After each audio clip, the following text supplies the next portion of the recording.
Welcome back after the break. अच्छा जी, जब हम ज़ियाबतीज़ की कंडीशन की बात करते हैं, now we no longer call it a disease, it's a life condition जिसमें आप में इंसुलिन रेजिस्टेंस पैदा होती है। फिर आहिस्ता आहिस्ता आप ये देखते हैं कि आपके शुगर लेवल स्पाइक करते हैं।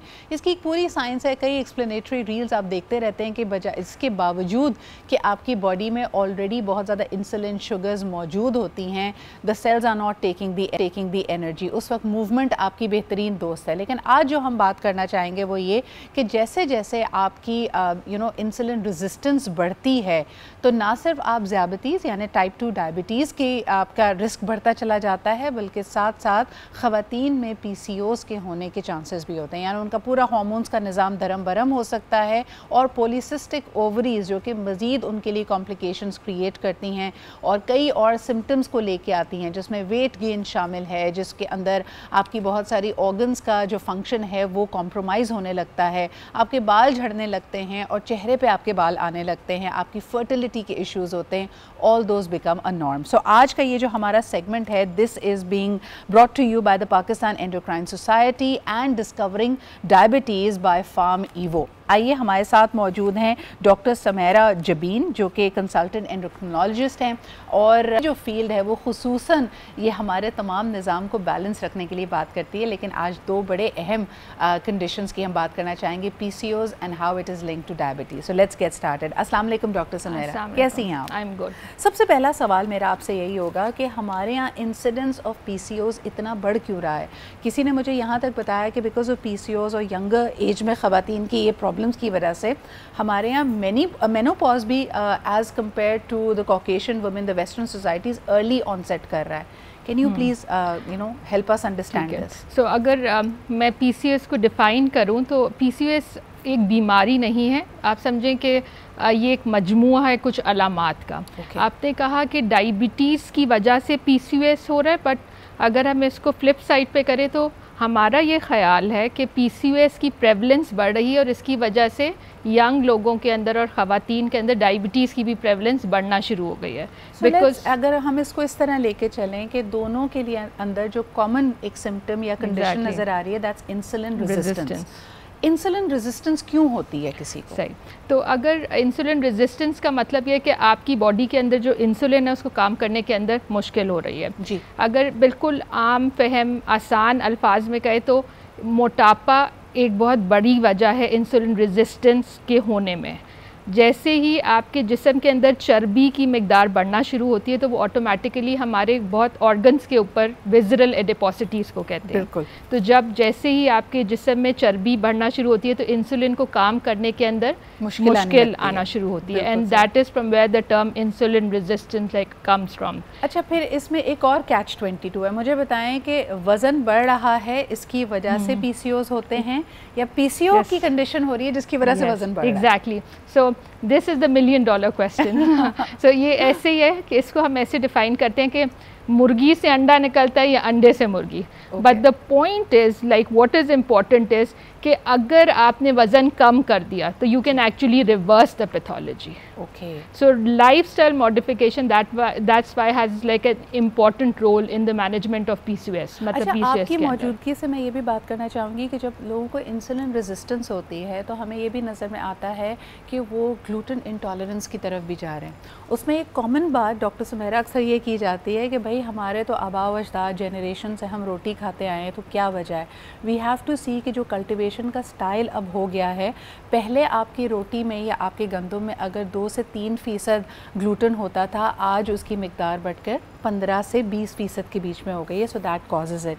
लेकिन मुझे बताइए कि वज़न कम करने के लिए अगर हम ख़वातीन को ये मशवरा दे रहे हैं, what's the best way? Do they need to modify their diet? Do they need to become more active? किस तरह वज़न कम करें? तो देखिए, वज़न कम करने के लिए सबसे ज़रूरी बात है कि शायद पाकिस्तान में हर खातून के पास कोई स्पेशल डाइट्स की मतलब this might not be with in their reach.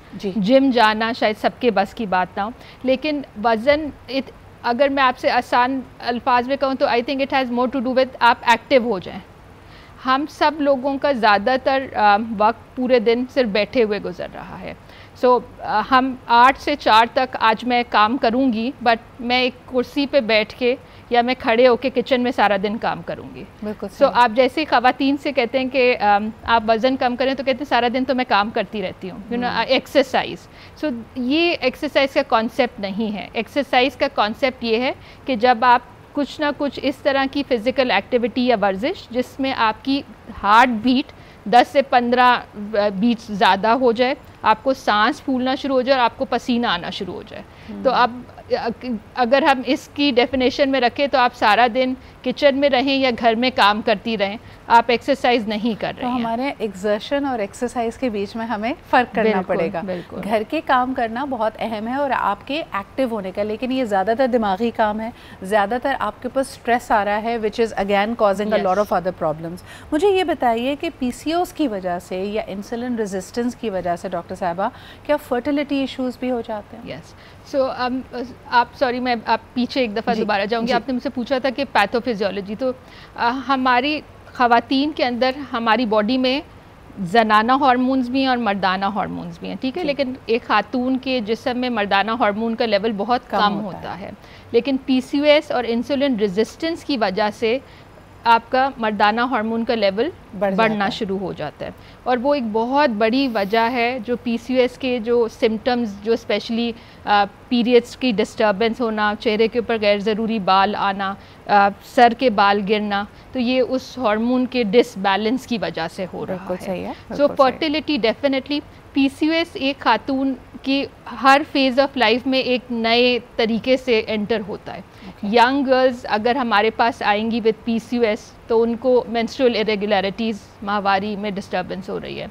इसी तरह शादीशुदा लड़की आती हैं जिनको कंसीव करने में, हमल ठहरने में उनको मुश्किल हो रही होती है। इसी तरह अगर मैं 30+ और आगे की उम्र की ख़वातीन की, तो अगर उनको PCOS रह चुका है तो वो at high risk for diabetes, hypertension, cholesterol के मर्ज, हार्ट डिजीजेस। तो हर फेज़ में PCOS एक नए तरीके से आ रहा है। I want to also link it to gestational diabetes कि कई ख़वातीन को डायबिटीज़ अगर नहीं है और PCOS है, और PCOS के बावजूद उन्होंने उनका हमल ठहर गया है एंड दे आर प्रेग्नेंट, लेकिन उन्होंने देखा कि ड्यूरिंग प्रेगनेंसी उनके शुगर लेवल्स बहुत हाई हैं। और फिर ये भी देखने में कईयों के साथ आ रहा है कि once they are done with delivery, जो कि नॉर्मली आपकी जेस्टेशनल डायबिटीज़ रिजॉल्व हो जानी चाहिए, वो नहीं होती and then it becomes diabetes. So ये क्या लिंक है डॉक्टर साहिबा? तो PCOS में एक बड़ी वजह, मतलब अराउंड 70% PCOS ख़वातीन ओवरवेट है, वज़न बढ़ रहा है। वज़न बढ़ रहा है जिसकी वजह से जैसे ही वो प्रेगनेंसी की तरफ शादी होती है, प्रेगनेंसी की तरफ चले गए, आपकी बॉडी में ऑलरेडी इंसुलिन रेजिस्टेंस का पहलू बहुत डोमिनेंट इफेक्ट है इंसुलिन रेजिस्टेंस का। तो प्रेगनेंसी एक ऐसी कंडीशन है कि अगर कहीं भी आपको बॉर्डर लाइन डायबिटीज़ है, जिस्म के अंदर कहीं छुपी हुई है, तो pregnancy is a stressful state. हाँ। जैसे ही प्रेगनेंसी होती है तो वो आप समझे अनमास्क हो जाती है। सही है। तो इसीलिए आप जेस्टेशनल डायबिटीज़ वो कहते थे जब 20 वीक्स ऑनवर्ड ऑफ प्रेगनेंसी, आप वो देख रहे हैं कि लड़कियां प्रेग्नेंट होती हैं और डायबिटिक हो जाती हैं। So this would not come under gestational diabetes. अब इसको कह रहे हैं हाइपरग्लाइसीमिया इन प्रेगनेंसी, कि आप इंतज़ार नहीं करें कि आप 20 हफ्ते के बाद ग्लूकोज टेस्ट करवाएंगे। जैसे ही एक साउथ एशियन या पाकिस्तानी, इंडियन, बांग्लादेशी ख़वातीन गाइडलाइंस आ गई हैं, जैसे ही वो प्रेगनेंसी होती है तो आपने उसका लाजमी डायबिटीज़ का टेस्ट करना है। अच्छा, हमारे यहाँ अब घरों में आप देखते हैं कि ब्लड प्रेशर को तो मॉनिटर किया जाता है, लोग अपने ब्लड शुगर्स को नहीं मॉनिटर करते। एक और चीज़ के बारे में मैं जानना चाहूँगी कि हम बहुत सारा कंटेंट ऑनलाइन जो डॉक्टर सुमेरा देख रहे हैं उसमें ग्लाइसीमिक इंडेक्स स्पाइक्स की भी बात की जाती है। यानी इट इज़ अबाउट, कई दफ़ा हम जिन फूड्स को हेल्दी समझकर खा रहे हैं, जैसे बीटरूट का जूस है या फिर ओट्स हैं, पर it is giving us a sudden spike, और लोग उसको कंपेयर करते हैं हमारे ट्रेडिशनल खानों से कि भाई अगर हमने नान खा लिया, रोटी खा ली, पराठा खा लिया, it is not giving you the kind of spike that some healthy foods are giving to you. So what are these spikes if I want to understand them? किसी भी खाने का आप अगर देखना चाहेंगे, असेस करना चाहेंगे, तो ग्लाइसीमिक इंडेक्स का मतलब है कि जब वो आप खाना खाते हैं तो वो आपका ब्लड ग्लूकोज कितना बढ़ाता है। ठीक है। और इसके साथ एक दूसरी कंडीशन है, जैसे ग्लाइसीमिक लोड।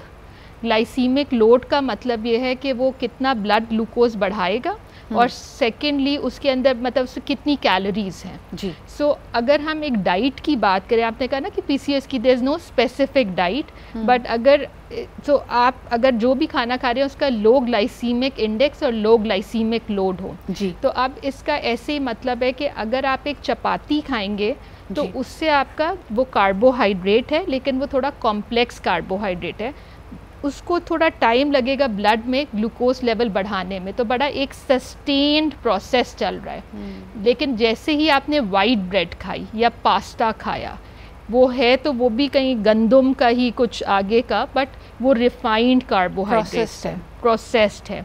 तो जैसे ही आपने वो खाया तो उसमें उसका ग्लाइसीमिक इंडेक्स हाई है। ये बिल्कुल ऐसे जैसे हम जब रमज़ान में शो करते हैं तो हम कहते हैं कि आप सहरी के वक्त कुछ ऐसा खाना खाएं जिससे आपको देर तक भूख का एहसास ना हो। लेकिन अगर आप प्रोसेस फूड खाएंगे या रिफाइंड कार्बोहाइड्रेट्स खाएंगे तो आपको खाते ही 1-2 घंटे चंद घंटों के बाद भूख लगेगी। मुझे ये बताइए, आपने कहा PCOS के लिए कोई स्पेसिफिक डाइट नहीं है, लेकिन a lot of doctors and nutritionist वो आपको डेयरी और रिफाइंड शुगर्स को अवॉइड करने को क्यों कहते हैं? अगर बहुत स्पेसिफिकली लाइक अगर if you would ask me तो मेडिटेरेनियन डाइट जो है वो PCOS वालों के लिए भी बहुत अच्छी कम समझी जाती है। और उसके अंदर क्या है कि आपने वेजिटेबल फ्रूट्स का इस्तेमाल ज़्यादा करना है, प्रोसेस चीज़ों का इस्तेमाल कम करना है, आसान तरीका है। लेकिन अच्छा, तो रिफाइंड कार्बोहाइड्रेट्स आपकी ये इसी वजह से हैं बिकॉज इनका ग्लाइसीमिक इंडेक्स बहुत ज़्यादा है, तो वो आपके ब्लड के अंदर शुगर बढ़ा देंगे। आपने पहले इसकी बात की थी कि रोटी गंदम, ये जो ब्राउन राइस क्या है, ये नॉर्मल राइस हैं जिनका आपका छिलका नहीं उतारते। तो जब छिलका होगा तो ग्लाइसीमिक इंडेक्स लो हो जाएगा, वो स्लोली एंड ग्रेजुअली एब्जॉर्ब होगा और आपका ब्लड ग्लूकोज स्लोली बढ़ेगा। अच्छा, तभी कहते हैं कि अगर दालें भी इस्तेमाल करनी है तो पॉलिश दाल इस्तेमाल ना करें। अगर उसका छिलका होगा तो हेल्प करेगा। आखिरी सवाल करती हूँ बिफोर क्लोजिंग, मुझे ये बताइएगा कि रेस्ट का और डायबिटीज़ का क्या ताल्लुक है? क्योंकि अगर आपके घर में कोई भी डायबिटिक इंसान है, आप ये देखेंगे कि अगर उनकी नींद पूरी ना हो, अगर वो रेस्टलेस हो, स्ट्रेस ज़्यादा हो, तो शुगर हमेशा बढ़ी भी आती है। बिल्कुल। सो स्ट्रेस का ताल्लुक यही है कि जब भी आपकी बॉडी स्ट्रेस में आएगी तो आपकी बॉडी में स्ट्रेस हार्मोन्स होते हैं। और जब वो स्ट्रेस हार्मोन्स बढ़ना शुरू होते हैं तो ये फाइट एंड फ्लाइट मोड जैसे आप समझें इसको, मतलब ये है कि जैसे ही स्ट्रेस बढ़ेगा तो आपकी बॉडी हर तरीके से एनर्जी कंजर्व करने की कोशिश करेगी, और उसमें ही एक प्रोसेस ये होता है कि आपका शुगर लेवल बढ़ा देती है। सही। तो रेस्ट बहुत इंपॉर्टेंट है, लाइफस्टाइल मॉडिफिकेशंस बहुत इंपॉर्टेंट है। बहुत बहुत शुक्रिया doctor Sumera for being here with us. Discovering diabetes by PharmEvo की तरफ से आज की ये कॉन्वर्सेशन, ये फायरसाइड चैट स्पॉन्सर्ड थी। इसी के साथ हम लेते हैं एक छोटा सा break. Will be right back.